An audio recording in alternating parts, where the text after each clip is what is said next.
زوجتي، أقسم لك أني لا أستطيع أن أعيش بدونك يا حبيبة عمري الغالية. أقدر كل التعب والهم الذي تعيشينه يوميا، ولكن يا حبيبتي أنت أقوى النساء، وأنا واثق أنك قادرة على مواجهة كل الأشياء. زوجتي العزيزة، أنت لست مجرد إنسانة موجودة في قلبي، بل أنت قلبي، وقلبي أصبح أنت. يا حبيبي، أيعقل أن تفرقنا المسافات وتجمعنا الآهات؟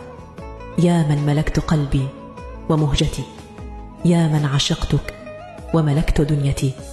حبيبي، عندما أنام أحلم أنني أراك بالواقع، وعندما أصحو أتمنى أن أراك ثانية في أحلامي.